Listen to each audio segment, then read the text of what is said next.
My my camera is still loading everything. My computer is laggy.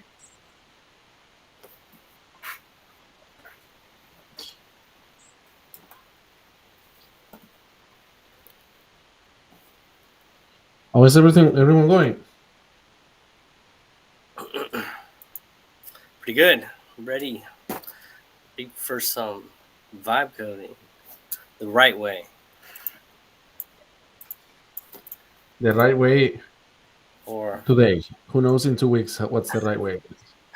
yeah, I mean it's like I've only self taught myself to like do multiple files. I don't really know what's best. Maybe Yeah, well, I have a lot of things in mind for today. I actually not going to be because I initially obviously I wanted to record this to leave it for later, right? And as you guys can see, we're not in YouTube anymore because my priority will not be my priority will not be today to record this and leave it for later use. That's not my priority. My priority is to give a great course for you guys. Um, so it's better to make it interactive, and it doesn't matter if I cannot reuse it. It doesn't matter. And what matters is that we can communicate here. We can start doing everything together, and what I really mean together. Like this is gonna be, we're gonna be building something together at the same time on our own because we're not gonna do the same product. Everyone, right? Everyone's gonna do their own thing. But yeah, we're here to support each other and to make decisions together as well. Since this is such a like new thing,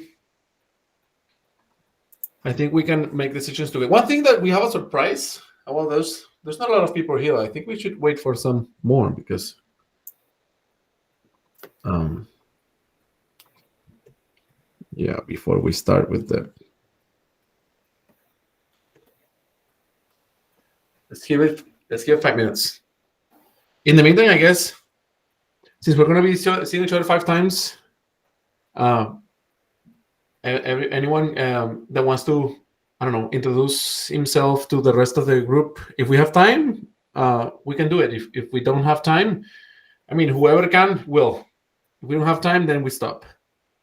But for now, we have 2 minutes. Anyone who wants to introduce themselves so that everyone else can see what you're doing? I guess you can say why you're here and what you're doing.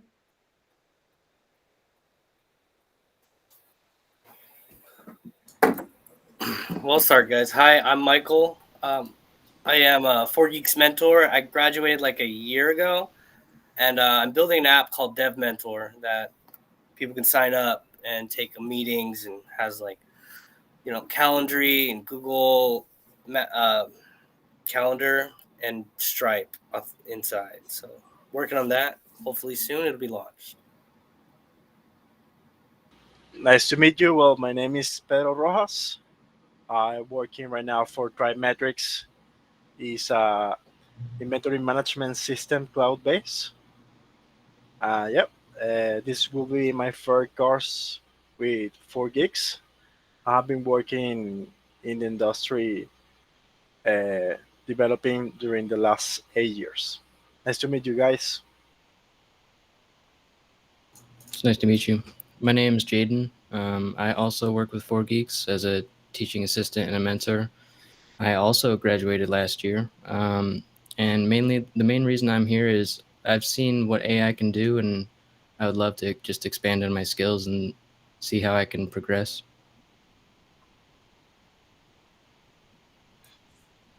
Great. Okay, the 5 minutes have passed, so let's just start building. And if someone joins later, great. Um, so one thing that I want to start with is, since we're gonna be vibe coding, I think it Alan is raising your hand. What's up, Alan? Maybe it was a mistake. Well, if you fix your mic, we'll open the mic for you.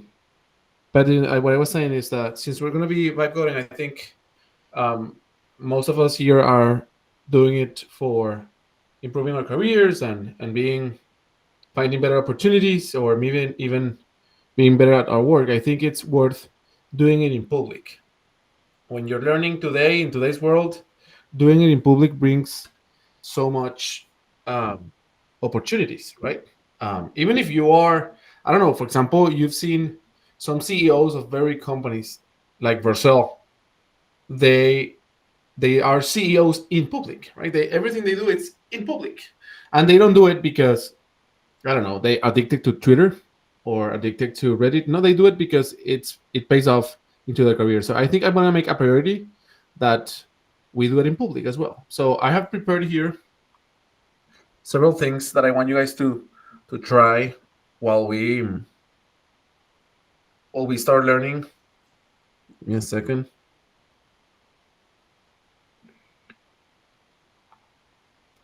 The first one is a bunch of to-dos, right? Like, of course.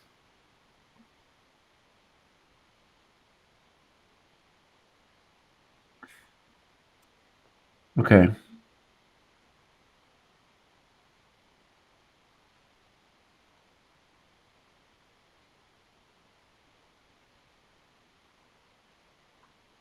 So X, I think X and X, Twitter, and Reddit.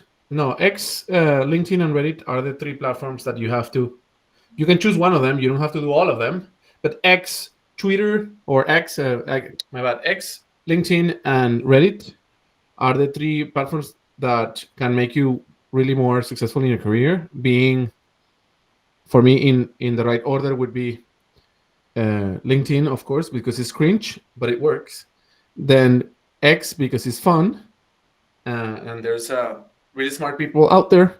And then Reddit, but Reddit is hard to grow. It's really hard to grow there. But once you grow, it's like it lasts a lot. It stocks there. So we're gonna focus in the same format. So I would encourage every one of you right now to go and check your LinkedIn and have a I don't know 5 minute read on it and let's write down what we think we can do to improve our, like, if you don't have a picture, if your description is not the right one. And I'm going to put here what you're going to put in your description. So in your description, you're not going to say your resume. Forget about that. When you are in public, you're not going to be putting your resume everywhere. What you're going to put in your bio, it's what you can give others, what you offer to others. So for example, in my case, in my description, what I put is, like, if you follow me, or if you become my, like, digital friend or whatever, you're going to be more successful in your tech career. That's what I say about me. And then obviously I put my projects there. I think that's it. Just put your projects and what you can offer others in 5 words. So I'll show you my LinkedIn. And I know that you're not here for this, but again, I don't want to just give you some content. I want to make you successful in what you're doing. So I think it's worth taking some time to rethink your picture, bio, and then we can move on. So I'm going to give you like 2 minutes for that. I'm going to give you 2 minutes for that. To go to your LinkedIn, to your profile, put a better picture. If you don't like it, put your bio. And in your bio, you're going to answer what you offer others, and what are you building or doing. That's what you're going to be, what you offer others and what you're building or doing. So let's just do that together, please. Let's work on that together.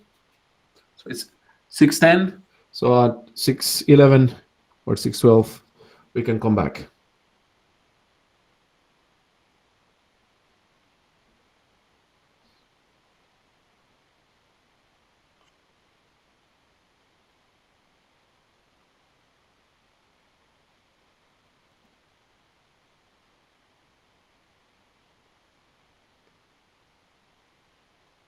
If you have any questions, just ask. That's why we're in a Google Meet and not in a YouTube channel.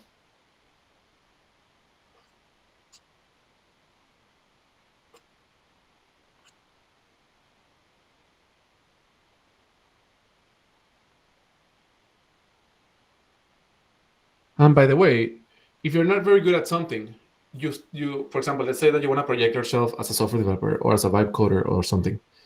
You can say that that's what you are doing. It doesn't have to be that you're an expert on it. So you can say what you want to be as well. Like don't complicate it. Don't make it complicated.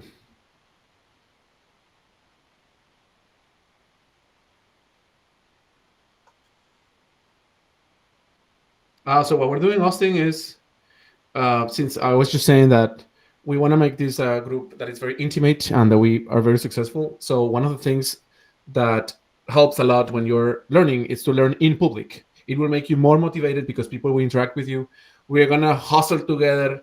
We're gonna be in a group everywhere. We're gonna be in a grouping in Twitter or in LinkedIn, and that's gonna help you learn a lot more. But at the same time, it's gonna boost your profile. So I just gave everyone 2 minutes to update their LinkedIn bio, stating two things: what you can offer others.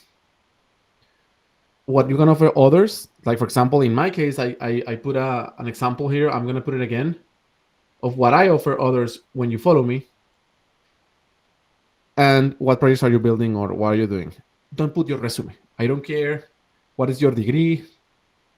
No one cares what's your degree. No one. So don't put your degree there. If you have a PhD and you really want to brag about it, just put PhD in a little letter at the end, and that's fine. That's good.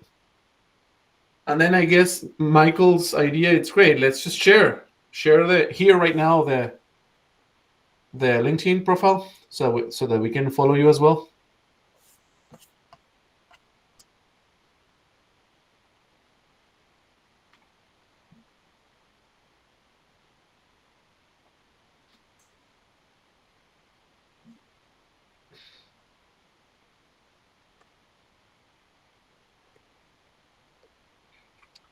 Okay. Now that we're here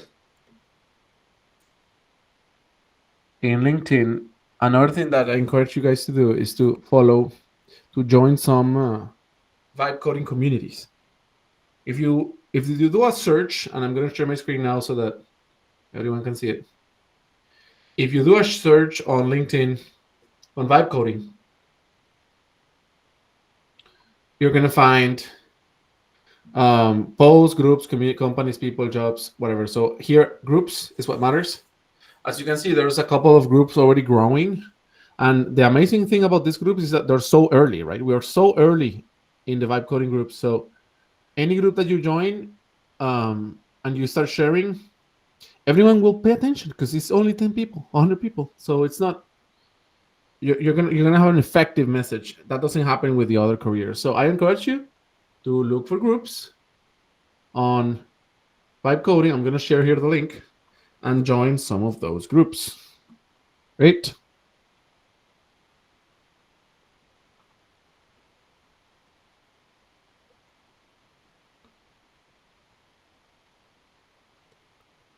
Okay, now that we just finished that, another thing that you're gonna do is that when you should find a place where you're gonna be posting, like because you're gonna build in public, right? So the most effective way to build in public is not to sit down in the morning and think what you're gonna publish today. That's not how it works. It's as you learn, right? So every time you have an idea or an epiphany or something that you actually it clicked when you're building a website with vibe coding, on when you're building a product and you did a trick that really worked, you're going to share it with the world right there, right? But since you want to be smart, you don't want to share it with the world at 3 a.m. when everyone's sleeping, right? So it is really important that you have a simple tool that is very cheap. It doesn't have to be a complicated one, where you can just schedule what you have, and you're gonna come, you're gonna schedule it, and that's it. That's it. You're not gonna bother about it again. And actually, you can schedule them on X as well. So if you're using X, for example, and LinkedIn probably, but if you want to have everything in the same place, maybe that's a good way to do it with a tool.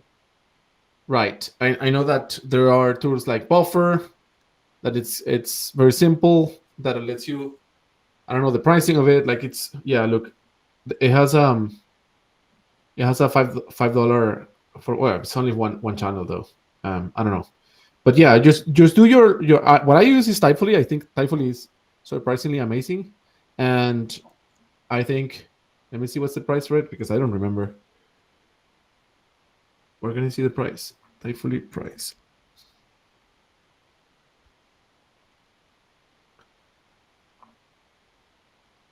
Yeah, it's not the most like a cheap one, but yeah.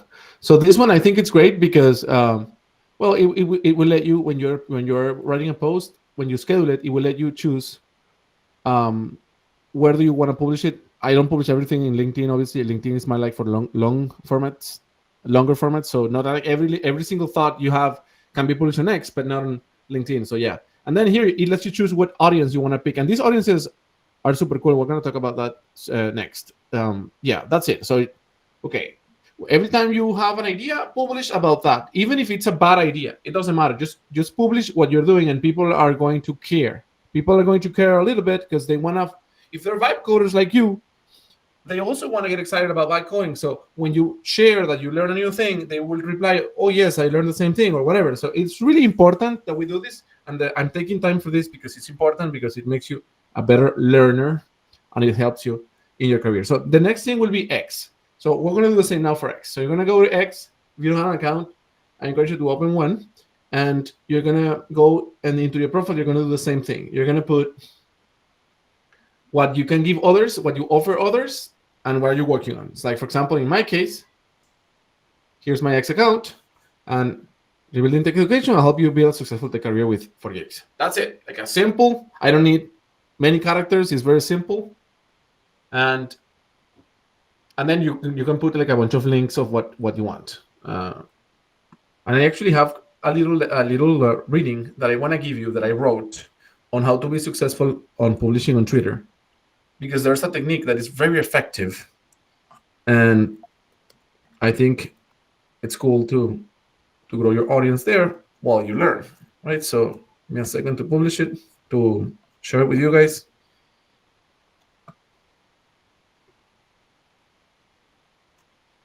Right.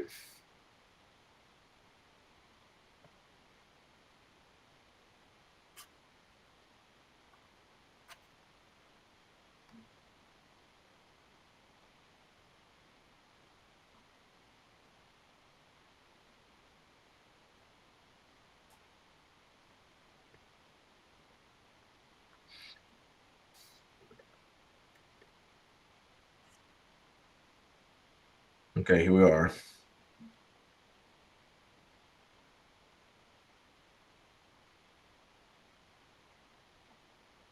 Okay, so here it is. This little guide, I think it's better if let me bring back the conversation here. Here it is. Okay, there you go. So I'm going to explain it in a second, and then you can just read it later and apply it yourself. So here's the trick. You're going to come here to Twitter. You're going to look for vibe coding in communities. So here in communities, there's like a bunch of communities, right? You're going to look for vibe coding communities, like, for example, this one. Where is it? This one. This one has 3,000 members, and you can see quickly. One of the things I like about communities is that you can see quickly how active they are. Like 1 hour, there was someone here. 6 hours, so it's not very active. Like 3 times a day or something. Someone published, or like 10 times a day. It doesn't matter. And there are other ones that are more active. Like, for example, I think the most active one will be this one, built in public, and you can see that this one has like 26 seconds ago, 38 seconds ago, 40 seconds ago, 1 minute ago. So here's a lot of people sharing what they build. So that's great. It will help you as inspiration, and others will comment on what you're doing. So when you're about to publish something, you can choose which community you want to publish into. So that's great because it brings you visibility. So you're not going to be sharing with your followers. No, you're going to be sharing to that community. So everyone on that community will read you, and I think that didn't existed before in any social network, and that's super great because now you have like a way to publish interesting stuff that people can follow you. And there are so many great communities in Twitter, like vibe coding. There's two of vibe coding that is great. There's one for Cursor. This one is very active, the community for Cursor. We're going to be using Cursor. So as we speak, Tomas is going to create Cursor accounts for you, free Cursor accounts. So Tomas, I don't know if you did that already. I need you to give me access on the Google admin. Yeah, let me give you access to Let me that. send you again the error I'm getting. The Cursor subscription is $20 a month. And since we are a recognized educational institution, we can provide you with a student account. That way you're going to be able to take advantage of your... Yeah, so give me a second. Because we're going to be using Cursor at the beginning. We can switch to other platforms later, but I do want to start with Cursor. Why do you think I want to start with Cursor?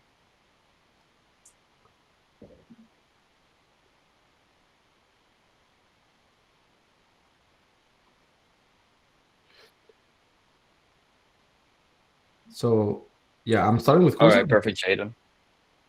Someone said something? Sorry, it was me. I was replying to Jaden. Okay.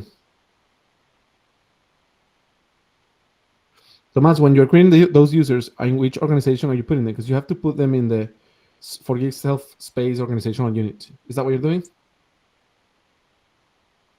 Not yet. Let me get there. I think that's what happened. That's why because we were trying to create them before the workshop, and it gave an error, but I think it's because of the organizational unit. So I want everyone to download Cursor, please. Download Cursor right now, because that's the one we're going to be using right now, because Cursor is the most popular vibe coding tool in the world, and it's the one that it's the first one. It's the one that people in San Francisco are using the most. Windsurf is also great, but Windsurf is great since 3 months ago. Cursor is great since a year ago. So obviously the audience using Cursor is bigger, and I think it's Windsurf is worth trying and using it. So we're going to be using Windsurf as well, but today it's going to be Cursor. Okay. Today it's going to be Cursor. So download Cursor right now. I'm going to give you the Cursor link. If you don't have it, here's cursor.com. Just go ahead and download that, please. Download Cursor, and you're going to be using a different email though.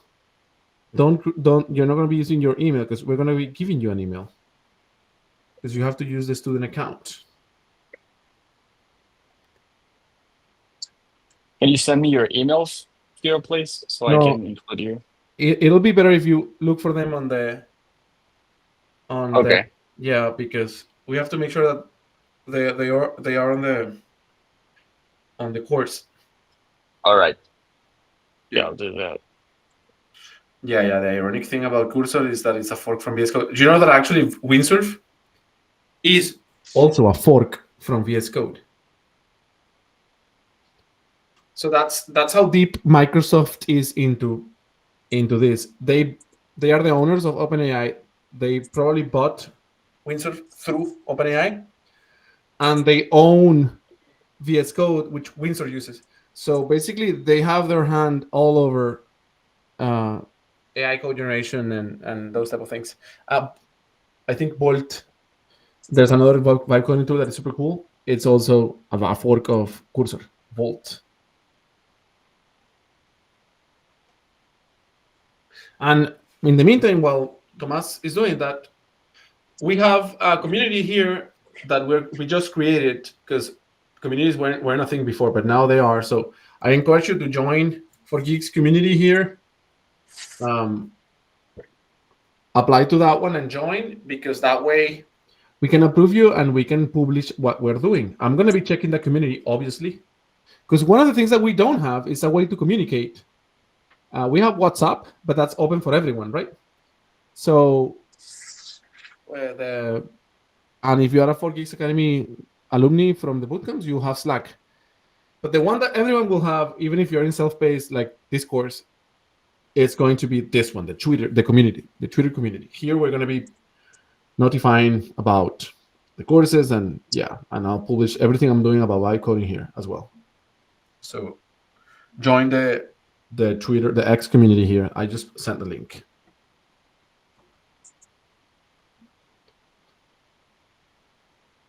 So going back to on how to be successful on X.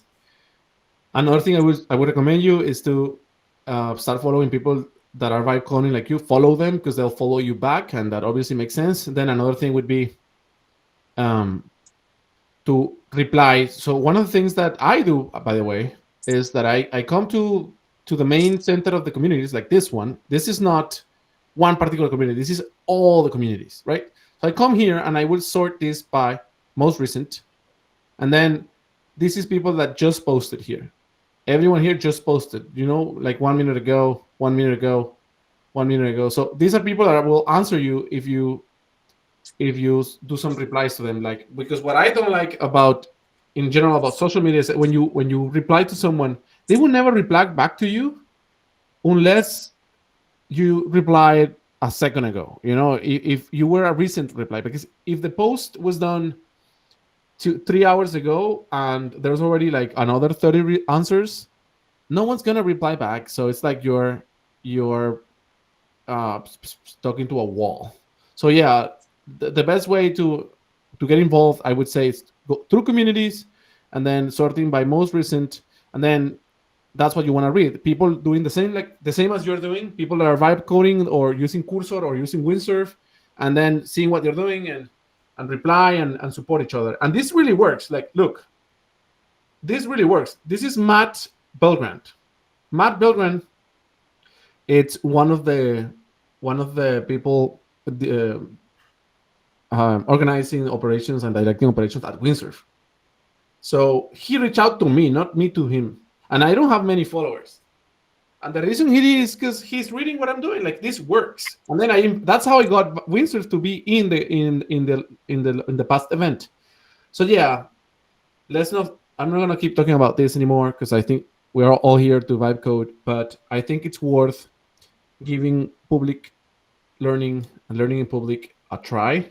So let's just do it together, and let's do that. Okay. So moving on. Today I said, and in the workshop, we established that we were going to talk about the fundamentals. So the fundamentals for me are boring, but important. Like, we cannot get in our hands dirty if we hit a bug and we don't know how to fix it. So who's not a developer here? Just tell me that. Like, say on the chat if you're not a developer, if your only background from coding was from the introduction that was posted on 4geeks.com. So Austin is not. So what's your background, Austin? Oh, yeah, Python and machine learning works, by the way, because you have some logical thinking there. But what about Austin?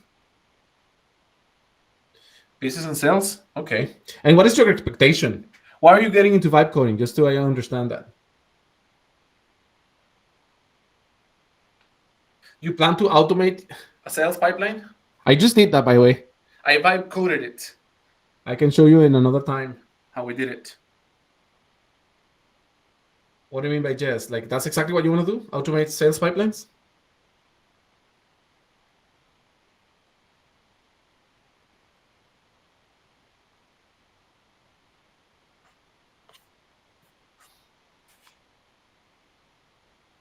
Okay.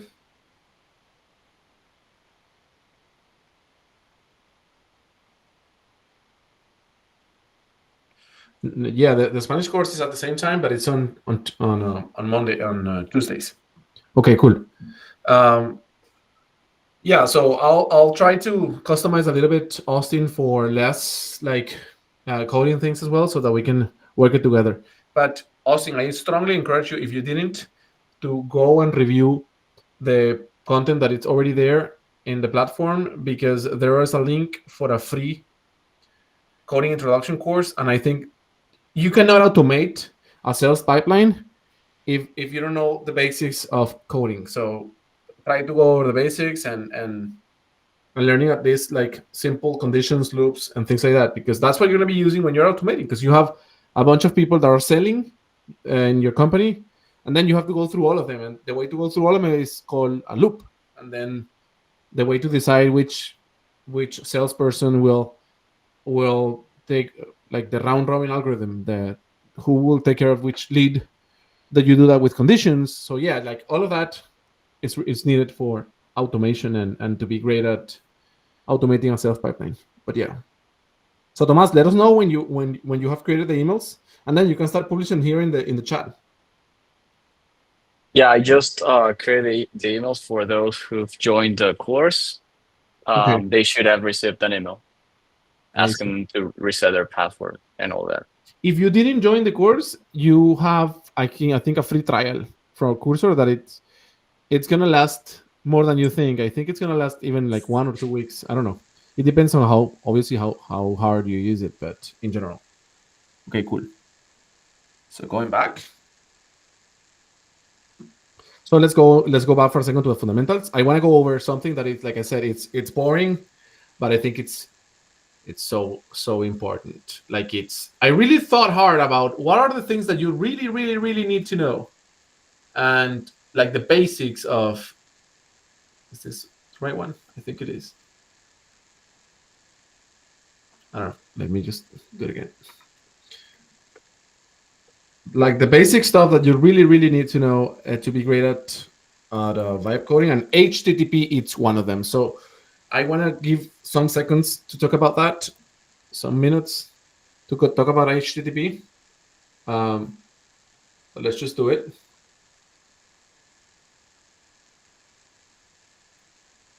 I think it's this one. Okay, great. Here I am. So here's mastering HTTP. And what happened with the other module, Thomas? You removed it. You should keep it. The previous one? Yeah, keep it. Yeah, let's add it as another micro course inside of it, like a pre-work, right? Exactly. Added like the vibe coding pre-work. Yeah. Perfect. Okay. So we're gonna split this next 10 minutes. We're gonna split it in the server, the client, and HTTP. And I'm gonna try to make it a little bit interactive. So so I think it's important to understand that when you're building a website or a web application, that's what basically what we're gonna be building. The typical bugs that you may find are always the same. This is actually like so boring. Like you will find the exact same bugs all the time. So those bugs, half of them, let's say, will come from the world of HTTP. And if you understand the journey that when you type a URL, let's say like when you type 4geeks.com, what happens the moment you type until you receive an answer and the website loads? I think that's what's here. Like we just incorporated that into the vibe coding course so that you can go over the contents. Basically, to explain it like in a very simple way, so that we don't take a lot of time with theory and things like that. What happens is that the moment I type this, I will arrive into a website, and this is called a GET request. So here you have, let me make a drawing of it. I think it's better if we make a drawing of it. It's better than the...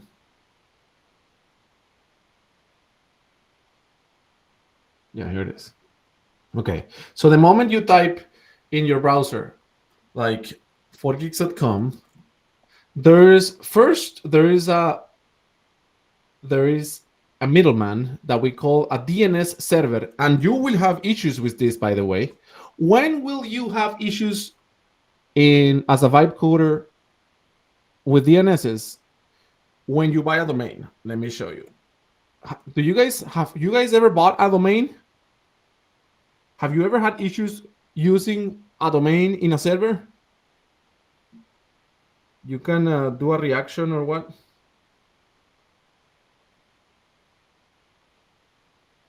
So Michael's, if you have to use that email to the email that Tomas is sharing, you have to use it to sign up into Cursor. Okay. And then obviously you can log in into your Gmail account. This is a Gmail account, right? So you can use it at Gmail as well. Just you need to have an inbox, because that way is how you know if Cursor was successfully validated. Yeah. Well, then the way you should validate it in Cursor is on the link that I sent you. Okay. Here. So you click on verify. Exactly, and follow the process. Verify status, and then it will ask you a bunch of questions. But you have to be logged in with your account already, with your Cursor account already, to verify status. Okay. Okay. So validate it while I speak about DNSs. Has someone who doesn't understand? No, who has never linked a domain into a DNS? Like what I'm about to show you. Let me show you what I'm talking about. When you buy a domain, because you want to launch a product, you have to log in into a domain. Please do not use GoDaddy. I know that most of you probably have GoDaddy. GoDaddy is the worst domain vendor you can imagine in the world. I don't even know. It's like this. Yes. When you buy a domain in GoDaddy or somewhere, the one I like is this one, Namecheap. You have to then point it into your server. So, for example, let's say that you have a Vercel account. I encourage you as well to use a Vercel account. Vercel is a free hosting. Let me see the Vercel pricing to see if it's still free, because I don't remember if it's still free. Vercel pricing. Vercel is how hobby, the perfect starting place. It's free forever. Yeah, amazing. Let's all use Vercel. Okay.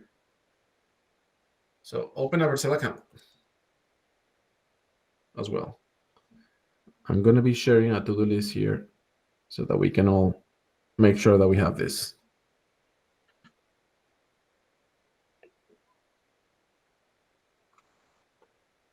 Vercel. How long was it supposed to last the sub for Cursor? What do you mean by the sub? The subscription. Until we finish. Like, I don't know. I haven't made a decision about that. Oh no, because it shows only 14 days remaining. That's the only reason I was asking. I don't think so. I think you didn't validate the right way. When we get Cursor open, do we import from VS Code or Skip? I don't know. That's a very personal question. Do you want to import your settings from VS Code? I would say yes. Yeah. No, Andy, I think you didn't do it right, because I did the same and it's working. Tomas did the same and it's working. So, yep. I got the email and I set a password, and then I went to the Cursor website, and then I sign in with that email, and then, well, not with the email. I sign in with the Google. But you should also go through the link that I sent and verify your student status. Did you do that part? No, I didn't see that email. Let me double check. Okay. No, it's not. It's not on your email. It's right here on the chat. I'm gonna pin it. Oh, okay. Okay. Okay. So you should have already Cursor validated as a student. You should have a Vercel account. I still haven't gotten the email. Which email? Your email? Yeah. Tomas? That's one? Yeah, let me check. Yeah.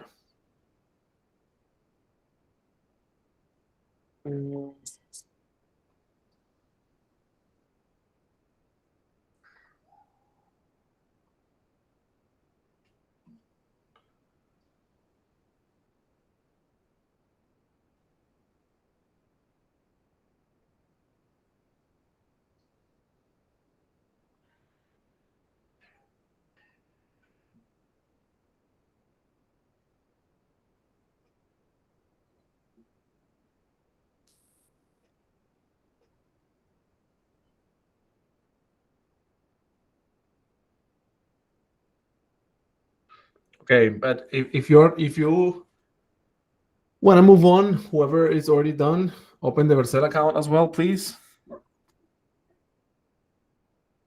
And then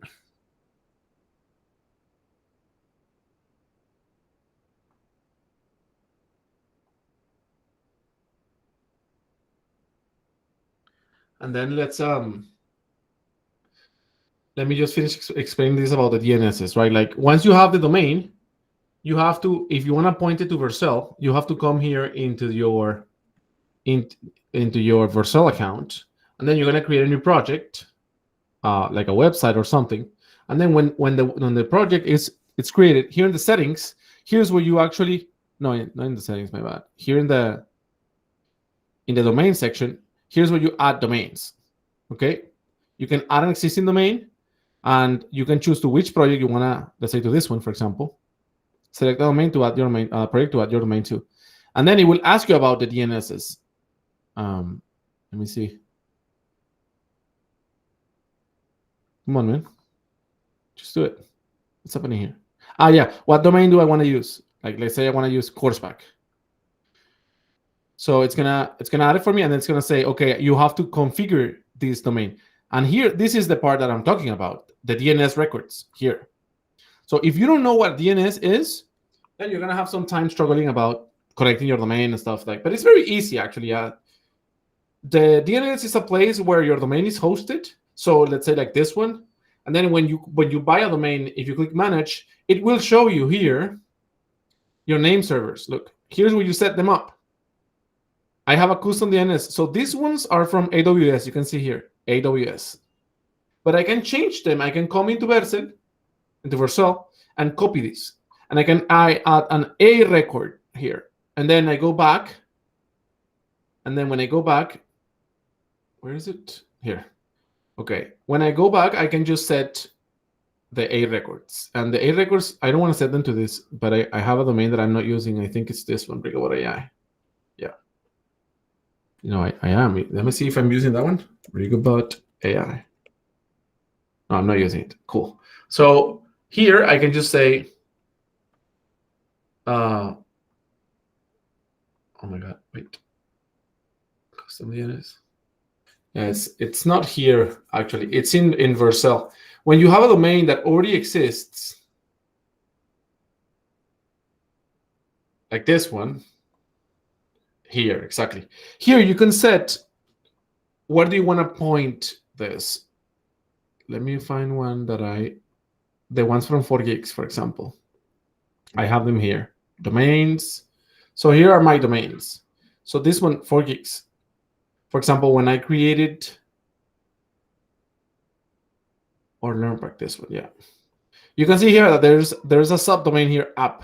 It's a CNAME. CNAMEs are when you want to set subdomains. So when you type app.learnpack.co, the domain is the right part of it. So learnpack.co. And then the subdomain, it's also called a CNAME. And the CNAME is what you put. You're saying, I want app to direct or to forward to this URL. And why is this so complicated? Like, why do we need these tables? Because servers don't understand anything that is not an IP address. So going back to my explanation here, you have IP addresses. You buy a server, let's say in Amazon. Here's your server. You bought it, and you buy an Amazon server, or you buy a Vercel server, or a Google. I don't remember what's the name of it, but in Amazon is EC2 server, Vercel server, or Netlify, or whatever. Any hosting company in the world, even if it's like one of the old ones, like HostGator, that many people know about it. These are like the old school hosting vendors before everything got modernized. So when you buy a server for one of these places, they give you an IP. So you cannot do anything with an IP. Can you imagine giving your IP to your mom? Doesn't make any sense. So what you say is that you buy a domain, like for example, mydomain.com, and then here you tell the domain where to point. So you're saying, if it's a domain, you're going to say the A record, it's an IP. It's an IP address. And then when you set an A record, and here they are, look, I can just here type A, type CNAME, whatever. You have to choose one of these. And I have never used ever nothing that is not a CNAME or a record. That's it. MX is for emails. So it's just CNAME and A. That's it. So if it's going to be an IP address, it's going to be an A. And if it's going to be something like this, that is horrible, the actual value of this is huge. Look, this is the actual address of this server. Look, it's aerodynamic Tyrannosaur, whatever, Heroku DNS. It's from Heroku. That is another hosting vendor, Heroku. So yeah, I'm going to put here Heroku because it's just another possible way. Heroku. There you go. HostGator or Heroku. So if it's an IP address, then it's an A record.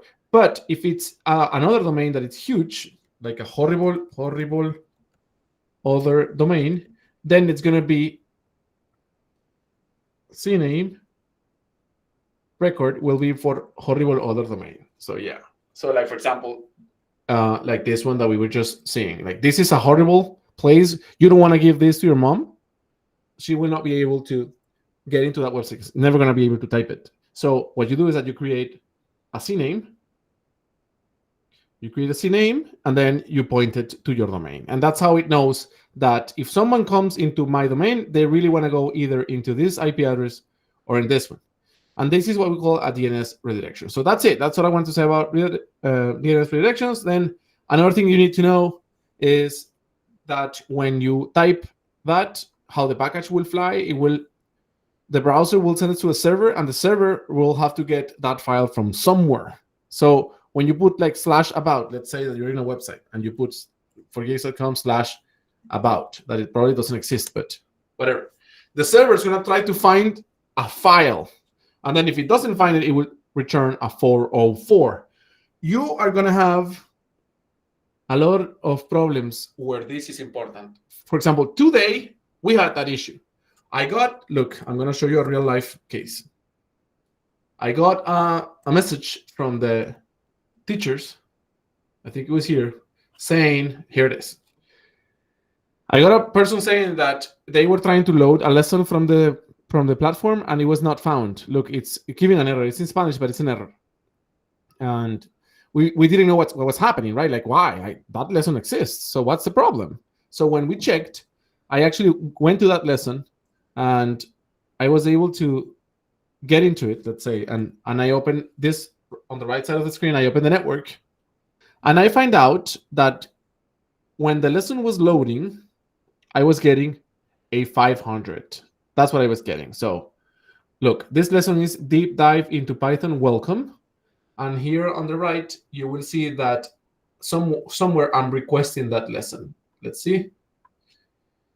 It should be, I think, either this one. No. This one here. Look, it's the same. It starts with welcome aboard. No, here it says welcome aboard. So this request here is requesting this text that is going to show up. So this was broken. Right now it's giving a 200, but it was giving a 500. So it's really important that we understand these type of interactions if we want to be good vibe coders, because when we encounter bugs, we have to check, and it's not hard, it's very easy. When we encounter bugs, we have to check the status code of the things that are being used at the website. And probably we will find some red stuff here on the right, and that's the beginning of your debugging. Because the way that Cursor works, or anything, any vibe coding platform, the way that they work is that they do so much so fast that it's hard to keep up. Let me give an example. So I'm going to now, let's do a new project. I'm going to create a new project. Let me create a repo for a second. And then I'm going to here, new repository. And then I'm going to put here, delete me. Delete me. I already exist. Delete me too. Great. Create a repository. And then from here, I'm going to create a new project. Okay. Clone thing here. I'm just going to put it in any folder. in this section here? I'm sorry? Should we follow you in this section here? Not really. I just want to make a point. That's why I'm doing so fast. If I want you to follow me, I'm going to be super slow. Okay. Yeah, so I'm just going to create this right now. I just want to start a new project right now. Here it is. So this is the beginning of any project in Cursor. You're going to have on the right side of the screen, you can open and close the chat panel. You know what? I would say I'm going to take the opportunity here to ask you to follow me, because that way we get familiar with Cursor at the same time. So that was a great question, Michael. Let's just have everyone follow me. I'm going to start again, and that way we can create our first project with Cursor. New window. So here it is. Here's my Cursor. And you have three ways of starting a new project.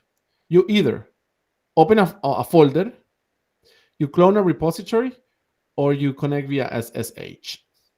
My recommendation, since we have people here that don't know anything about coding, I would say open a project, right? But first, we have to create it, right? So I'm gonna create a folder in my computer. I'm just gonna open the Finder. I'm gonna grab a folder that I like. For example, in my documents, I'm in downloads, I'm gonna create a new folder, and I'm gonna call it Vibe To-Dos. I'm gonna create a to-do list, for example. And then now that this folder is here, I can just click Open Project and look for it. Vibe To-Dos. Here it is. Who's not following me right now? What I just did. Are you able to create a folder and open it, please?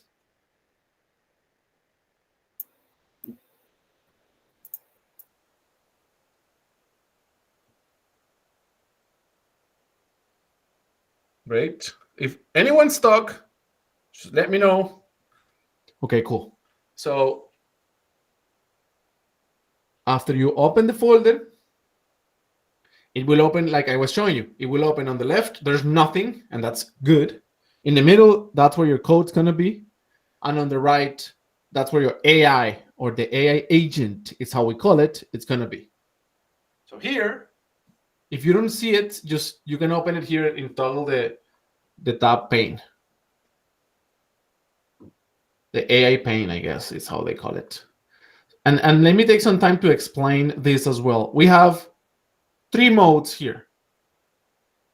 And everyone has an opinion, and you're going to find videos saying something different. So let's not be very like drastic about this part. But I don't use anything rather than the agent. I don't like chatting with it. I don't like manual stuff. I just like agent, because chatting is for asking questions. So usually I just tell the agent not to do anything. I ask a question, and the agent knows that I'm not trying to do anything, so it doesn't go ahead and do it. But if you're scared that it's gonna thought that you're maybe you're asking something to the AI and it's gonna start making a lot of changes, you can just switch to ask, and it will never do that. I think this will go away with time. The ask and the agent, it will just be agent, and that's it. So agent. Then second thing here, it allows you to choose your model. So for choosing the model, you can click here on the settings, and you want to go here to models. And my recommendation would be right now, because this changes so much, but right now is to stick with these models that I have here. So Cloud Sonnet, Gemini 2.5, ChatGPT 4.1, and O3. Those are the models that I would recommend you to do. And then we will learn, like you have to learn how each one is better than the other one. And this changes a lot. In a month, it will be different. So that's us of today. A month ago, it was Cloud Sonnet 2.3.5. Now it's not anymore. Okay, cool. So these are the models. Then the features. The features that we want are almost the default ones, but I do make some modifications here. So one of the modifications that I want you to do is I do want you to allow the agent to run tools without asking for confirmation. So this one here. Let me make it bigger so that everyone can see it. I do want you to allow the agent to run tools without asking for confirmation. And the reason this is important is because agents are so efficient that they do so many things that if you don't let them, they're gonna keep nagging you. Like, can I do this? Can I do this? Can I do this? It's like when Windows was trying to be secure by asking you for everything that it was going to do. Do you remember that era where Windows was always telling you, like, I don't know, you wanna play an audio? Do you allow Windows Media Player to play this audio for you? Like, it was so annoying. So you don't want the same effect with the AI. You want the AI to just be allowed to do things. But if you ever encounter a problem that the AI it's doing too much stuff that you don't want it to do, you can have here a deny list or an allowed list. The chat settings are here on the right. You see what it says open cursor settings? These are not chat settings, are cursor settings. Okay, cool. So features. I wanted to choose allow agent. And then the second thing is, let me see, Copilot, enable cursor touch suggestion in comments. I like all of that. The default chat mode is agent, obviously. Enable auto run mode. We already did that. Large context is make sure it's enabled. This is really important. Large context. It's really, really important because as your code grows, you want the AI to still be able to manipulate the code or to read the code. And if it's growing too much, the AI will just not read it anymore because it's a large code base and it will not do it. But if you keep this on, it will still do it. And maybe you're asking, why would they have a configuration like that? Who will want not to use large context? And it's expensive. So some people rather not do it. Okay, cool. What else? But it's not very expensive right now. Don't worry, you're not gonna hit any limits yet. Autocomplete drift, custom modes. I also like this one a lot. Play sound on finish. I think this one is important because what happens to me is that I forget that the AI is working and I wish to go and have a drink or have a coffee. And then I never come back because I forget. Because now this is how it's gonna go.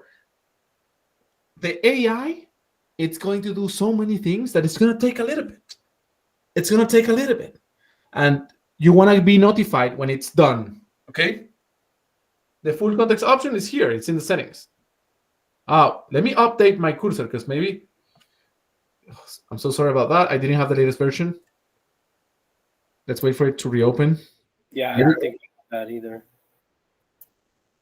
So it's reopening now. Let me see if they removed it. They make so many changes that it's crazy. Let me see. So auto run is still there. And you're right. Large context is not here anymore. They made it default. Cool. Okay, I was saying play sound on finish. So enable that. Play sound on finish. Enable web search tool as well, please. Because if not, it's never going to go and do some searches on the web, and it doesn't make any sense. If enabled, drifting the composer will be accepted once they are no longer in the work tree. Okay, auto accept drift if there's not. This is another important one. Docs. You're going to be using third-party things, a lot of them, and an LLM knows how React or how JavaScript or how many things can be done. It's trained on that. But if you're using a new library, like for example, Zapier, just to customize my teaching for Austin, you're probably going to be using either Zapier or NHN or one of those tools, right? So these tools are new. Zapier is not new, but it's kind of new because it makes so many changes in the products that it's not the same Zapier as 2 years ago. It's like a new version of Zapier. So when you have something like that, you want to add the documents here. You want to hit here, add docs, and incorporate the documentation for that particular tool that you're using. In my case, and in your case, I would suggest to add Supabase. Let's go ahead and add Supabase. Everyone, Supabase is free. It has a free tier. It's not like it's free, but it has a free tier. So how you're going to do it is that you're going to go into the tool that you're going to be using. It's called Supabase in this case. Here it is. And you are going to look for the documentation. Here it is, the documentation. So docs. And then you are going to add it into Cursor like this. Add new doc, and you're going to paste the URL here. Okay? You're going to paste the Cursor, the Supabase documentation URL. And then we will be doing the same for other tools. Oh, by the way, Austin, if you want to automate sales, I did it with browser use. That's what I used for automating part of the sales operations that we have at 4Geeks. It's still a work in progress, obviously, but browser use is an amazing tool for vibe coders because it will allow you to automate a browser. So you can just tell an AI, do this, do that, and the browser will do it for you. So that's great because you can just, for example, you can tell the AI to go to whatsapp.com and start sending WhatsApp messages to everyone, and they have no way, WhatsApp has no way of blocking this because it's not through the WhatsApp API. No. The WhatsApp API, they will just block you instantly because they don't want you to be spamming anyone. But if you do it as a browser use, it's a browser, so it's a human. You're behaving like a human, so they have no way of blocking you. Well, they may block you if you send too many messages, but they will still do it if you're a human and you're sending a lot of messages. So yeah, here I have two documentations here: browser use and Supabase. We're going to be adding more later. Cool. I think that's it. That's it for features. And then let's talk about models. We already talked about it. Cool. Let's talk about rules. So rules are super important. I'm going to upload into the platform a lot of documentation about the rules. But the rules are very, very important because that's how you make the AI to be aligned with you. The only thing you can do to have an AI aligned is to have rules. Because you're used to doing everything in one prompt. That's how we work today. Let's say, for example, I want to do a to-do list. I would say, if you don't know anything about coding, about vibe coding, you would say something like, I want to build a to-do list application. By the way, you don't know anything about models, so you're just going to use the default one. So let me just have here the default model. How do I make it default? It doesn't allow me anymore. Yeah, it doesn't allow me to use the auto here. There you go. So now it's going to choose the model for me. Okay, cool. I want to build a to-do list application where I can create a to-do check when mark it as done and delete it if it's and delete it. Well, let's see what happens. Boom. Great. Here's a high-level plan for you. So it's doing a plan for me. So that's great. This didn't happen before, but this is not enough. Just so you know, this is going to be a crappy, shitty plan that is not going to work. But let's just try it so that I can prove my point. Core features.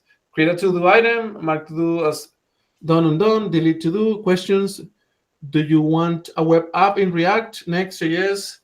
So that's another part that I'm going to also upload some information about that. You want to choose technologies that LLMs already know. And this is going to change the way that the world of coding works. Nobody cares anymore about new libraries that much. Because a new library is not, an LLM doesn't know it. So who cares, right?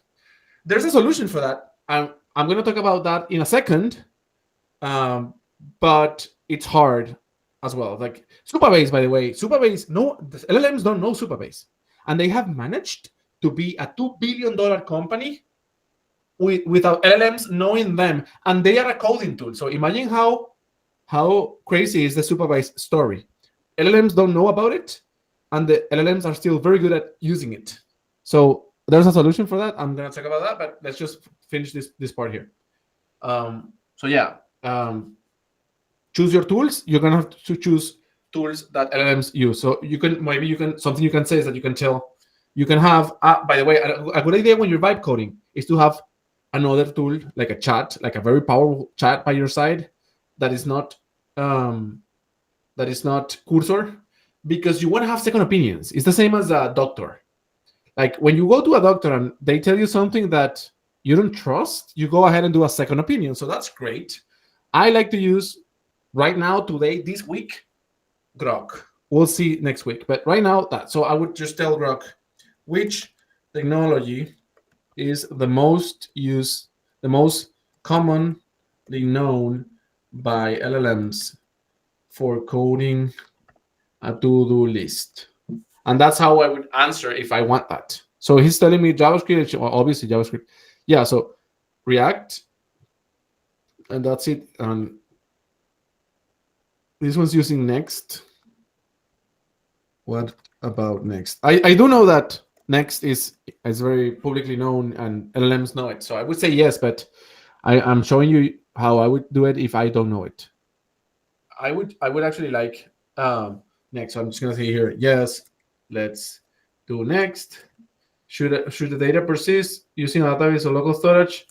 Yeah, he's asking me how I want to store it, and the way that I would do it today would be with Supabase, because it's very LLM friendly. Don't want to tell it to use Postgre in your local computer or anything like that. Forget about databases. Databases are not going to be ideal for your case. The only way you can vibe code your way without having a lot of bugs or without getting into technical stuff is to not use a local database. You have to use an online service that provides databases. It's the only way. And the one that I like the most today, this week, is Supabase. So I would say here for database, we are using Supabase. And then I like React. And next, what else is asking? Any preference for backend? Yeah, no preference for backend. Well, don't get too far. Like either Node or Python. Don't become crazy about choosing a backend. The same happens, right? Like languages are gonna merge, and there's gonna be only a few languages that you can. And I know for a fact that the best vibe coding platforms out there that actually promote doing everything without coding, they use Python or Node. That's it. They don't get crazy with Java or anything like that. Typical stack for simple web app, front end, back end. Yes, everything else is right. I'm just gonna say everything else is okay. When you're choosing styling, choose Tailwind. That's a great tool for doing front end. Cool. So now it's gonna do it for me. Let's see what happens. Front end. Oh my God, are you gonna do it or not? Let's have a plan for the to-do list using Supabase as the backend. Okay, cool. Proceed. Let's start with Supabase setup. It's creating a table for me now in Supabase. It created Scaffolder React app. It created a React app for me. And then, install Supabase JS client. Okay, cool. Connect React to Supabase. Okay, where are my files? Where are the files? Where are the files?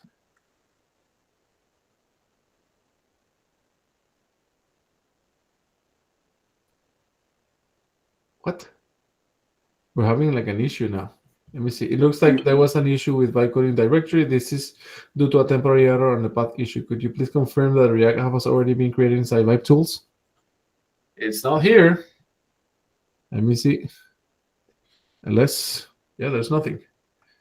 It's not here.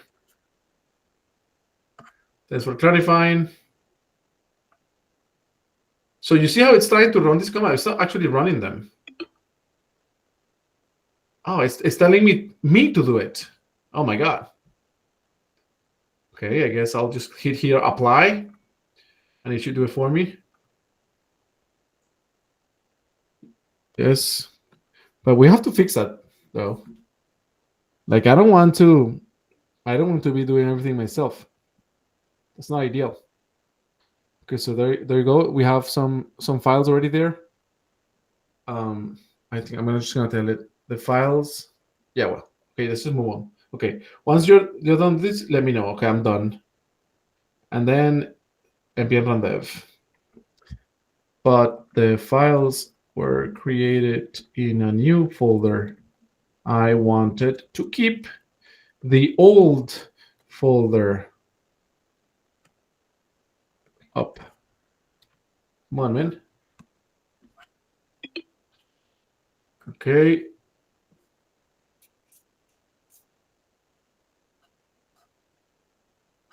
No, but are you telling me to do it? No, I don't like this. Stop it. I'm just gonna switch. Do you see how it doesn't work? This auto thing doesn't make any sense. We're gonna be using Gemini Pro X. Okay, that's the one we're gonna be using. That's the one that is great today. The hell with this. I'm just gonna delete everything and start again. Okay. But wait. Let me go to the previous chat because I don't want to be chatting.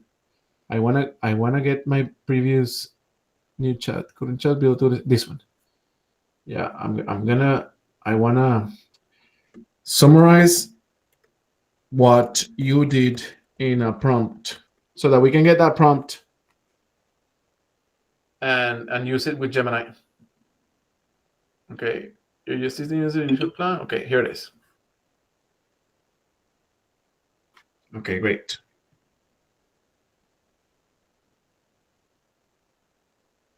No.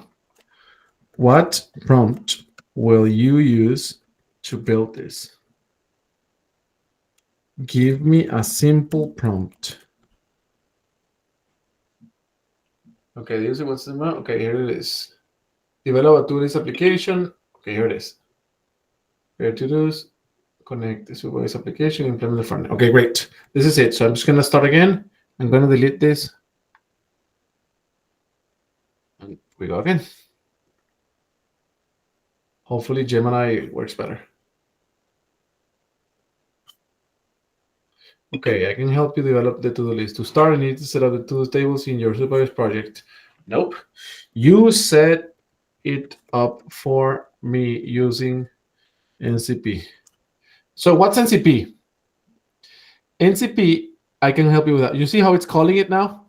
Let's talk about this. This is the last part that I wanted to talk about today in the settings. Let me go back to the settings. Remember that we stopped at rules, right? I haven't explained rules thoroughly, but I want to explain NCP because it's a good opportunity to do it. So what's NCP? NCP is a way, it's called Model Context Protocol, and it's a way that we have to interact with third-party tools like Supabase.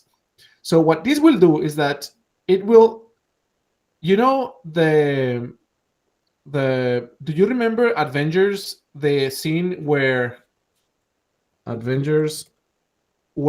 Man was using Jarvis? I think that's the best way to explain it.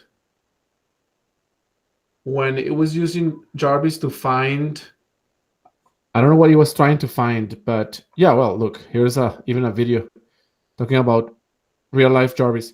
So NCP is a way where now, finally, AIs are able to interact with the outside world without needing any training at all. They don't need any training for that. So let's say that you have Zapier on this case. Zapier is an automation tool. Let's say that you have Gmail on this side. Gmail.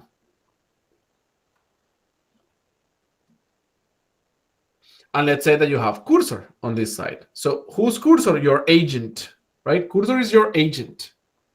So Jarvis, right? Cursor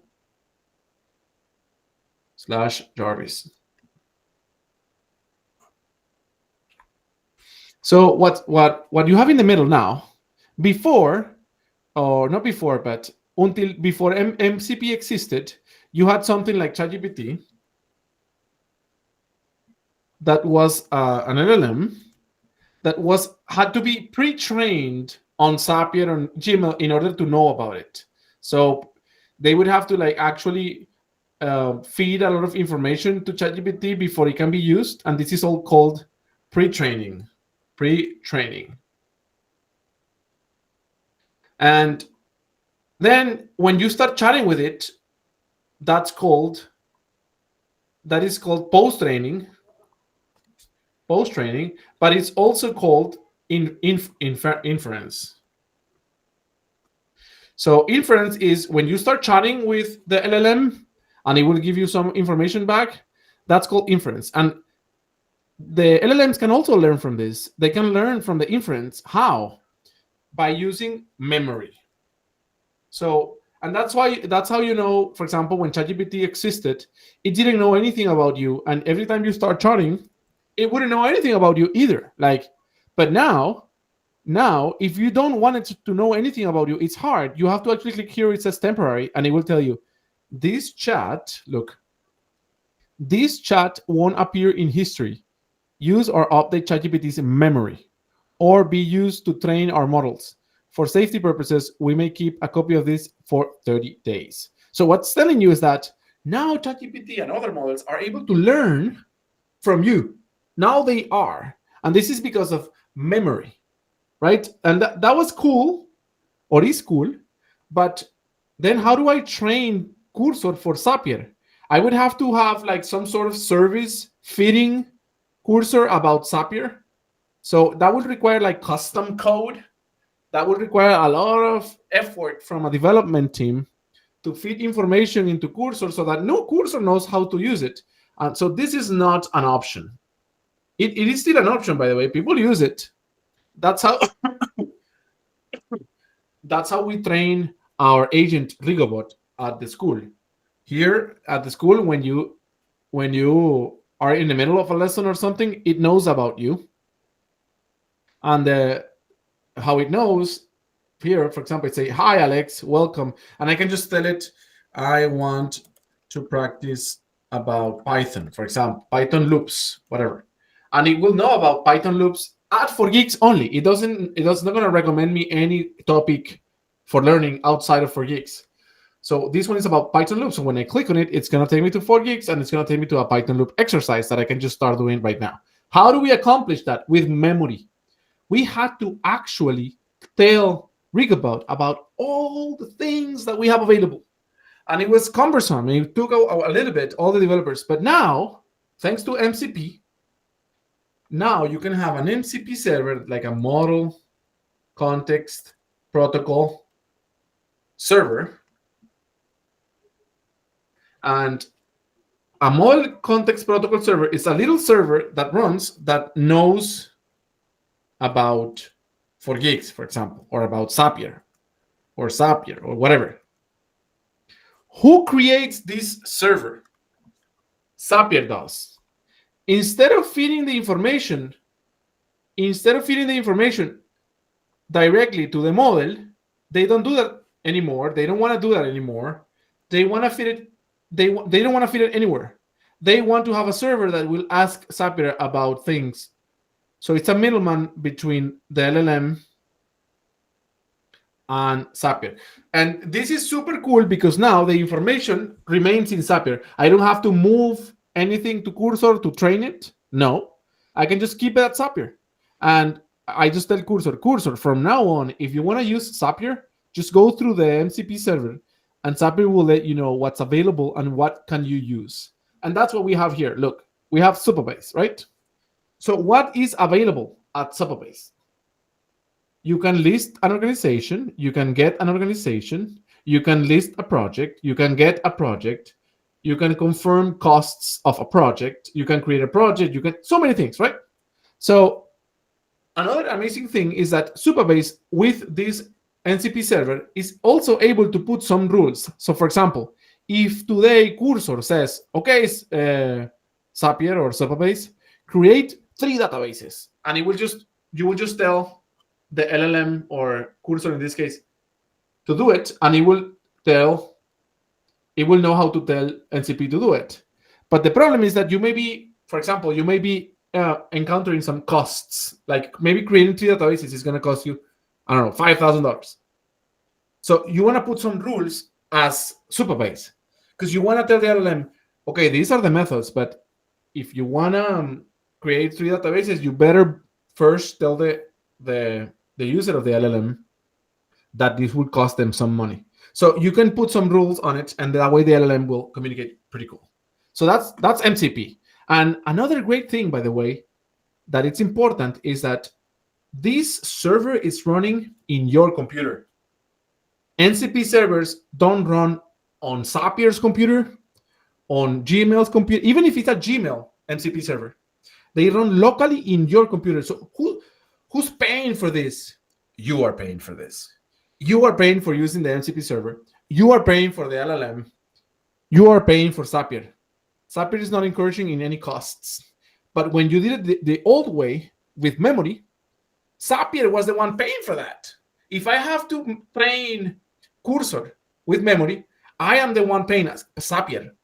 So they found a way to not pay for things and have the user actually pay for it. And I think that's important, because if we don't do something like that, first you have your computer is cheap. Yeah, you can run 100 servers in your computer. It's not gonna be very expensive because you're the only user in that server. If Zapier is the one running it, then it will centralize everyone using it to Zapier, to the Zapier server. So it doesn't make any sense. So this is running in a local computer in everyone's computer. So yeah, going back to what we were doing before, I encourage you to please to add Supabase as an MCP server. So the way to do that would be to come here and say MCP server Supabase. And then it would take you to this one here, and then you would choose Cursor here. And this is it. This little script enables Cursor to use Supabase. Okay, and you need a personal RSX token that you can get from your account here. So just make sure to replace so once you replace it here, just copy this, and then in Cursor you would hit clear add new server, and you would paste that string here. That's it. That's all you have to do to let your LLM know, or Cursor know, how to integrate with Supabase. Any questions about integrating with Supabase and creating your MCP server? No? We're good?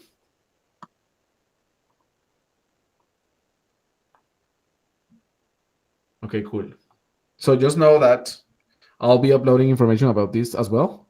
The lessons are already done, but we had some issues publishing of some 404s, like I was mentioning before. And yeah, we're about to publish them. Cool. So we have the MCP server now, and look, here the LLM was telling me, or Cursor was telling me that it was going to create the database for me. Let's see what happened. I can help with that. So from now on, I don't need to add Supabase anymore anytime. So maybe you're thinking, well, vibe coding is not as easy as I thought. But the thing is that Cursor will require some configuration at first, but then you will be able just to keep going after you configure it. And this is the first time you see it, so you're going to have to configure many things. But yeah, first I need to know which Supabase organization you're going to be using. So it's asking me for the Supabase organization.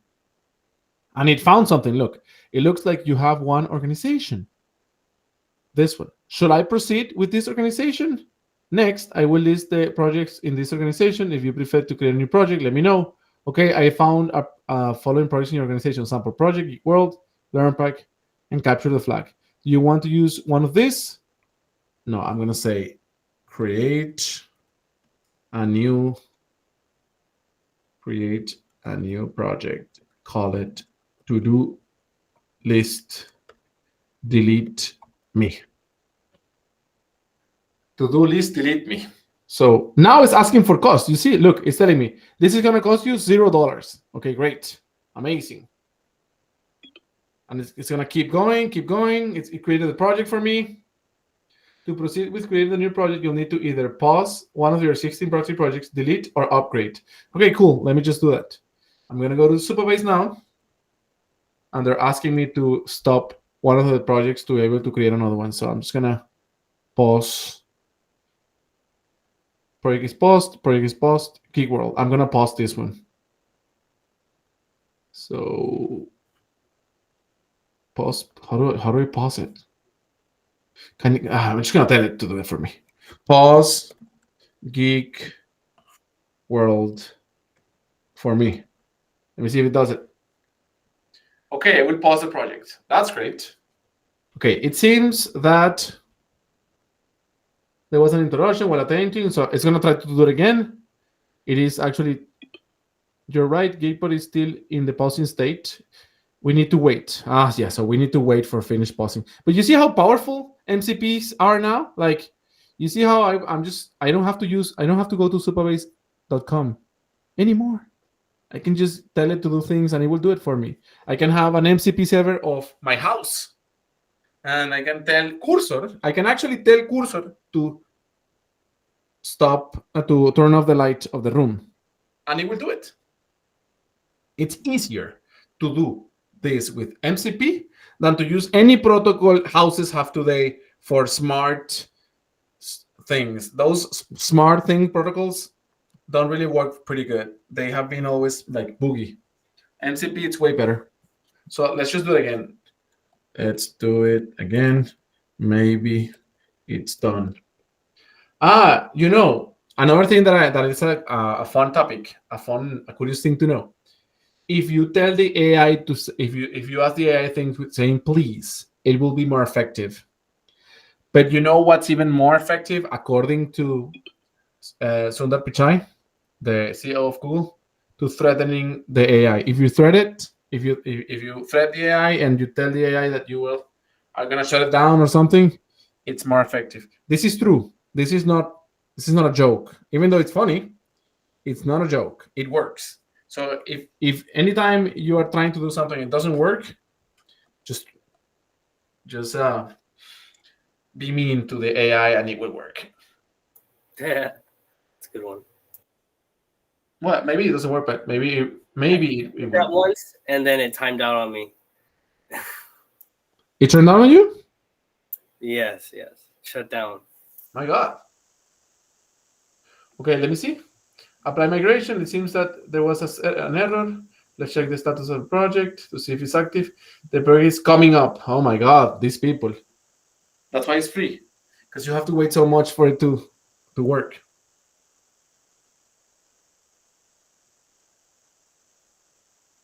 I'll check again in a moment. Oh my God.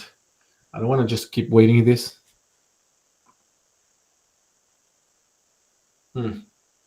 Again. Maybe I just check in Superbase. What's happening? So this was already paused. What about the other one? It's not even here. So release delete me. I think it's done. Again. Let's check the status again. Great. The project is active, healthy. Let's try applying the migrations.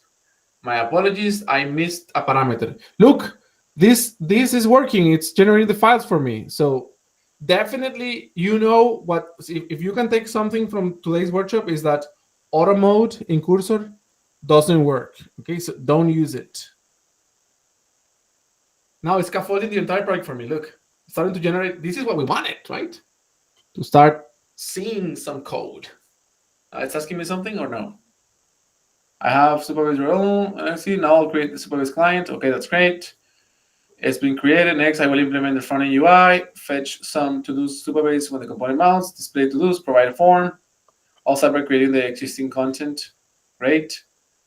Whatever. Some styling. Oh, it's just working. That's why I said that sometimes you're going to have to wait. Oh, it's done. Ring the bell. After running that, you should be able to open your browser and the local address and show the terminal. Usually, okay, let's see. Apparently, it's done. We'll see. One thing I want to tell you, I want to ask you, do not click accept all right now. Do not. Wait, test it, and then you can come back and accept or reject, because if you accept, it's harder to fix it. So I'm just going to click here and see what happens. Yep, it's not even like running. So let's see what. What may be the issue? After running, no, I have to run it myself. Okay. I guess I run it myself then. So I'm just gonna open the terminal and here say npm. What's the command? npm run dev. So npm run dev, and it's running now. Yeah, 5173. So let's see. Here it is, my to-do list. Woohoo! Okay, let's see. Make the bed. What to do? Icon marker is done. Look how cool that is. And if I refresh, it works. Like it's persisting. If I refresh, it works. I'm actually refreshing and it's not being lost. And that means it's being saved in the database. I can actually check the Supabase database now. Here, if I click into the project and I get into the database, they have a section here for databases. Here it is, database. And here are the to-dos. Look, it created database to-do list here. And then if I hit on, I think it's here, it will show me my to-do, make the bed. There it is. So yeah, it created everything without much intervention. Well, all the intervention, if you're thinking that we hadn't much intervention, it's because you're still being overwhelmed by having to know what an MCP server is, what a model is, or to switch between auto mode or Gemini 2.5. But actually, if you think about only the part where we actually had the right model, we had the NCP server already connected, we had all the setup in place, and we only said do a to-do list, it worked in one prompt. So yes, vibe coding works and it can do things in one prompt, but if you set it up the right way. If you don't, what happens if you didn't do the MCP server? You would have to actually go to Supabase and do the manual database yourself here. You would have to actually configure this table, create the columns, choose the data types. See what I mean? Like you need to have the right setup in order for vibe coding to work. So that's why it's not something anyone can do. You have to study and you have to be good at it. So now I can go ahead and accept. And now I have my application. So I was explaining something before that brought me to this. I was explaining about, the rules. Okay, so let's talk about that. Let's talk about the rules. So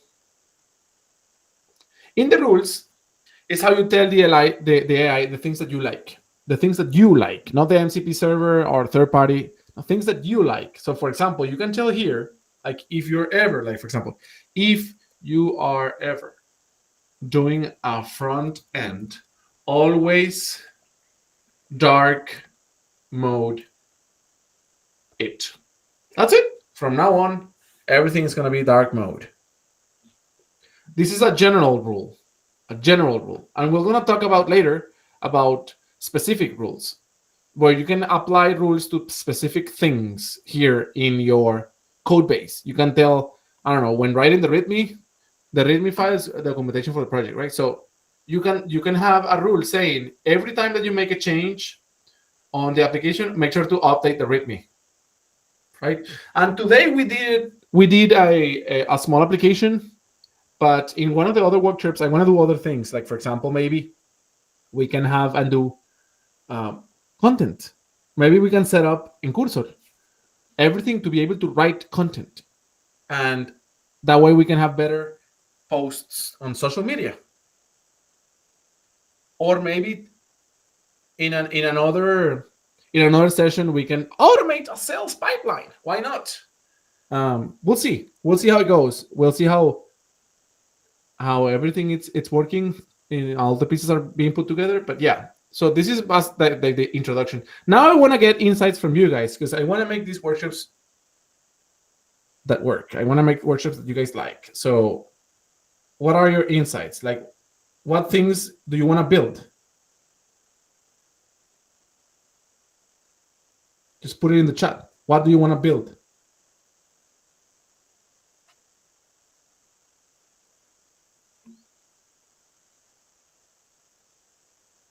Nothing. A price scraper from where? Tell me the. You can open. You can have the mic. I mean, it doesn't matter.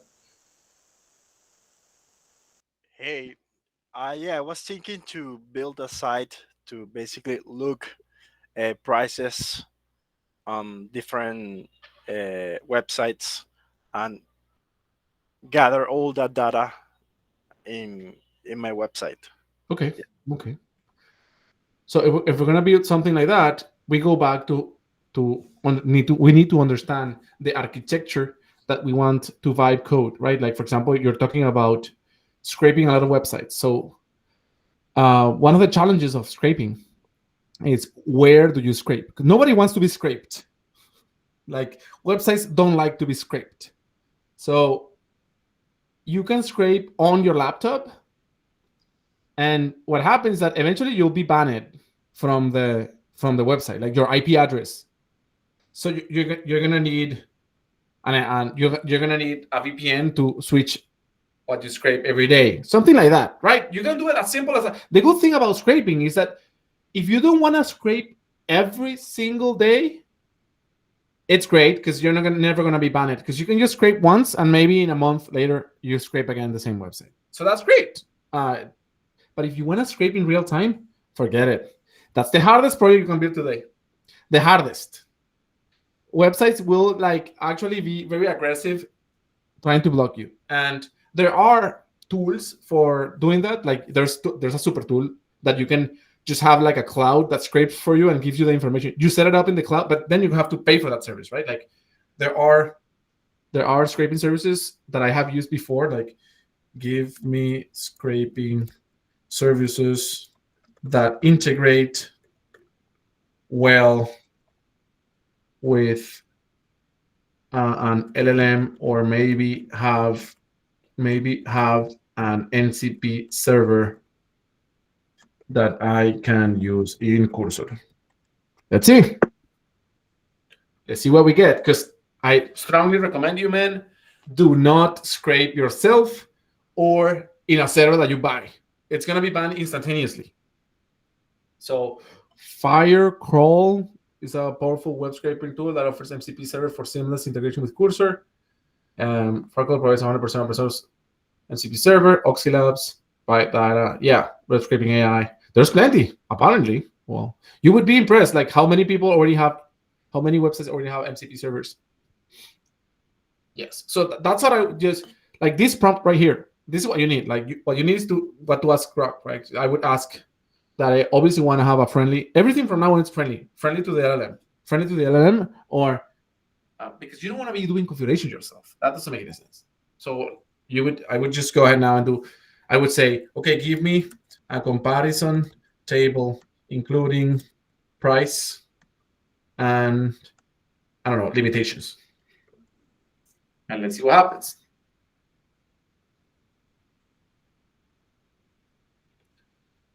So they have 500 credits, and then you have to pay for 12K credits, 50 limited fan, open source MCP for Cursor, converts web data to LLM-friendly Markdown, support search for LLMs. Let me just make it bigger.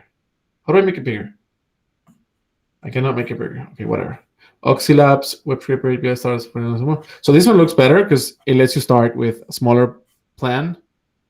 Yeah, that's it. Like I don't want to focus that much on this, but that's what I would approach it. I would approach it with a service because you don't want to know about architectures and how the right way to scrape. Like it's a challenge that is really painful. So I would say, don't worry about that. And then you would just MCP it for just to, let me put it in black here.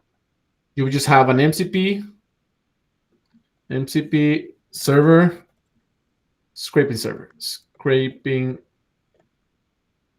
server. And then you would have, obviously, you would build yourself the front end. So that's great. You can have your own front end. And then you scrape from MCP. And then I guess another thing that you need to know is where you're going to store that information. So maybe in Supabase, let's say, in Supabase, right? So you're gonna have to communicate MCP with Supabase somehow. So MCP from the service, right? The service. This is the scraping service. Scraping service. I don't know why everything's so small. Let me make it bigger. Yeah. Medium. Scraping service, NCP server. So from your, I guess from your backend, no, from the LLM, from your project, this is your project, cursor project. From here, you will build an entire application that you will deploy in somewhere like Vercel, in a server. So you need to have a server, Vercel server, or AWS, or Heroku. Doesn't matter. You need to publish your application somewhere, and then from the Python code that you have here, from the code that you have an API here that it's going to communicate with the scraping service. But Cursor will be able, and I'm going to put it now in green, Cursor will be able to ask the MCP server the code that will be generated and put into your code base, into your server, that will then do the request. You see what I mean? Like, there's like two layers now. There's the layer that will actually be forever there. Let's call it the application layer. And there's the generation layer. The generation layer is in green, and the generation layer will take care of dealing with how to code the application. That's what it would do. It will code the application for you. And for that, you're going to be using things, NCP servers. And then you have the application layer that it's in black. That is what you deploy into a hosting provider. That's what you buy. You buy and you buy a server and you publish it. We haven't published. Let me just finish with that because I don't want to make it so longer. I know that people have to go. We said it was going to be 2 hours, so it's 2 hours soon. So I'm going to publish this now just so that we can live in a happy emotional state because we were able to publish it, right? So I'm going to now publish. I want to publish my app into Vercel. Let's see what happens. The user wants to publish his app into Vercel. Okay, deploying. Okay, deploying Vercel is a great way to know. Here's how you can do it. No. You're gonna. I want you to do it. These LLMs, they don't want to do the work. A second, update of this claim, this environment variables. So you're doing changes. Yeah. Vercel will automatically detect the pull. Okay.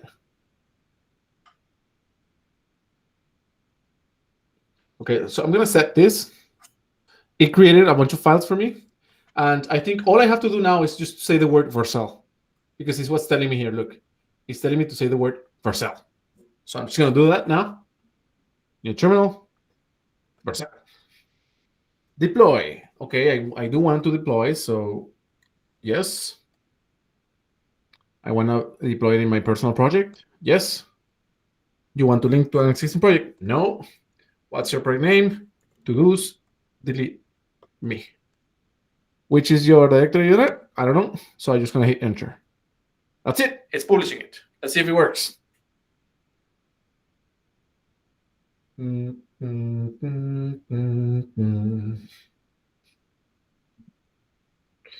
Deploy to production. Oh-hoo! So let's see it. It gave me the link. Look, this is my application. I'm just going to open it now. Open. Come on, work. Doesn't work. I think it doesn't work because, yeah, I forgot to put the Supabase credentials. So here they are, these two. We have to add, and this is something that we have to learn during the course, that when you integrate, remember that I was talking about here, generation layer versus application layer, right? So when you actually deploy, it is very sensitive. When you use Supabase, you are the one paying for Supabase, right? So Supabase will give you something called an API key. And this API key is like a big number, like a big, super big number. And this, if people know this, if someone else knows this about you, if they are able to get this word or this bunch of letters, they're going to be able to use Supabase on your behalf. So you're going to be charged on your credit card for their use. So it's very sensitive. So LLMs don't want to deal with that. They don't want to get involved in setting up those type of things. So they'll tell you to do it yourself. But the good news is that it's very easy. It's just this: you're gonna go to every hosting provider in the world has a way to upload that. So I'm here in the project that was built. I'm here, so I'm just gonna go to settings and I'm gonna say environmental variables. And here I'm gonna paste the Vite Supabase URL, and then I'm gonna copy the key, the actual key on the value. So here I'm gonna paste the URL for Supabase, and then I'm gonna also make here the Supabase anon key, and then I'm gonna copy this entire string as well. And I already tried to do that through an MCP server, and it didn't let me. It said, no, do it yourself. And I'm like, okay, well, whatever. I'll just do it myself. Thank you very much. So I'm just going to redeploy now, and probably it works. Let's see. Redeploy. Hopefully it works.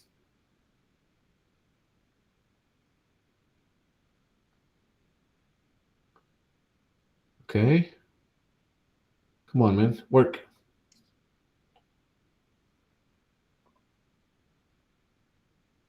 Doesn't work. Let's see why. You see? Yeah, we were talking at the beginning of the class about how HTTP was really going to help you, and how you have to understand the interaction between front end and back end, like how HTTP works. And the first thing I did was opening the Google Inspector, because I wanted to see if there was an error, and there is. So apparently the problem is not the Supabase key. We have a bigger problem. So I'm just gonna tell here, I'm gonna paste this error into the LLM and tell the LLM to fix it for me. Let's see. There's no requests here at all. Okay, I'm just gonna tell it that it's not working. Let's see what happens. Where is it? Here. Okay. Okay.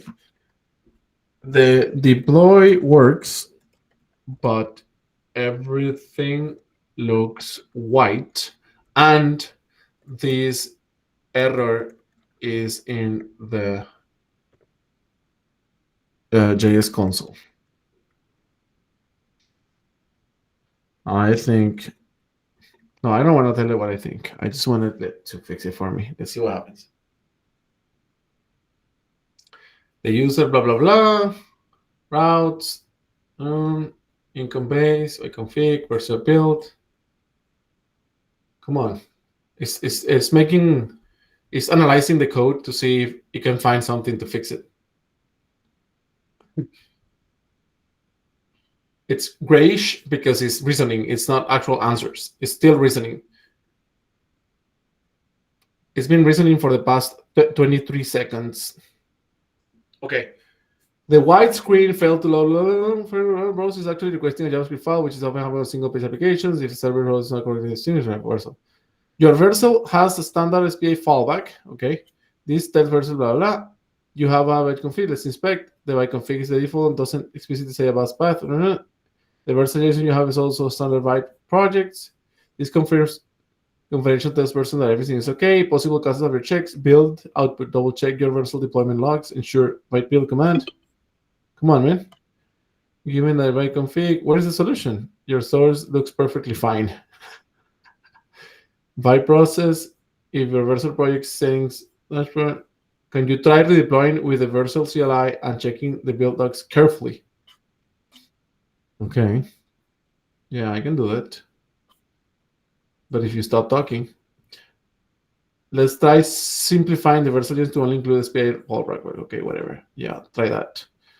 Okay, it's telling me to check the log. So I'm going to check the log in Vercel.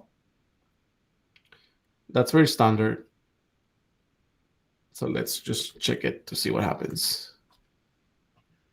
Vercel. Where's it's in the personal projects.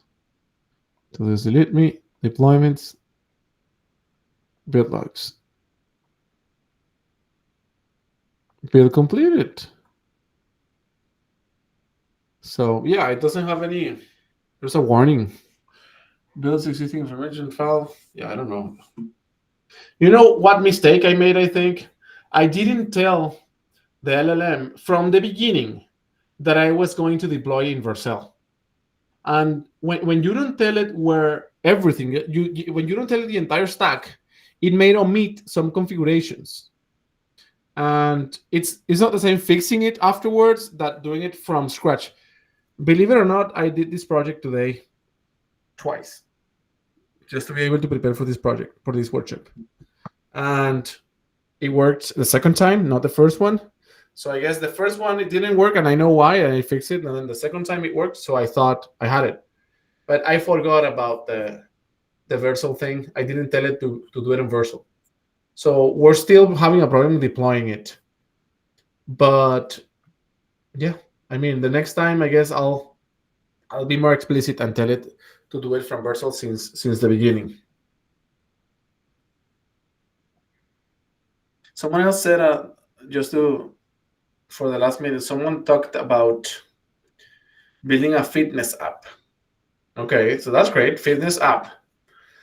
That's more standard. I think you're not going to have any issues with that. That's going to be great. And Michael is mentioning the build command. I think that may be an issue, the build command. I think you may be right. Maybe we fix it like that. Let me just tell that too. I think it's a great idea. Let me see. Can you add a build command to Vercel and see what happens? No, but not in the Vercel.json is where I want it. Let's see. Vercel typically determines the build command based on the framework. I know that. Okay, so it added it, and I'm going to redeploy now to see. Let's redeploy. Vercel, maybe you fix it. Let me see.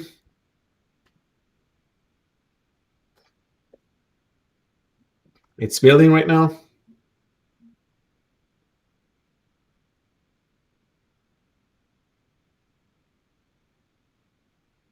Wait, it's using a static build.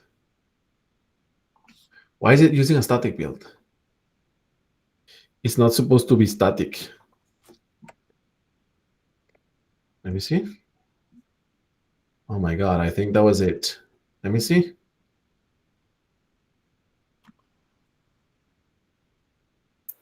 We don't see your screen if you were sharing. Oh, I know. I'm just trying to see if it gets fixed. Let me share again. No, it didn't work, man. Maybe I missed a message from the LLM. Maybe I didn't read entirely, like thoroughly, what it was telling me to do, and I missed a step. Here's the commit. Vercel. Here's where it added the configuration. Sub-base keys. No, that's not it. Commit and Vercel. Yeah, no, I think it didn't miss anything. And it's working locally though. Like if you do it locally, Vercel dev, I think that's how you say it. Let me see. Building for production, ready, and it's opening here. Let me see. I know, but I don't wanna. So Vercel dev minus listen, and I want to do it in 3001. Okay, it's the same thing, but I like that port. So 3001. Yeah, look, it's the same. It's the same issue. It's showing, and the code that is showing doesn't have Vercel. This is not my website. I know it is. Here it is. Opening a new tab. Let's see. Is this code real code? No, it's not.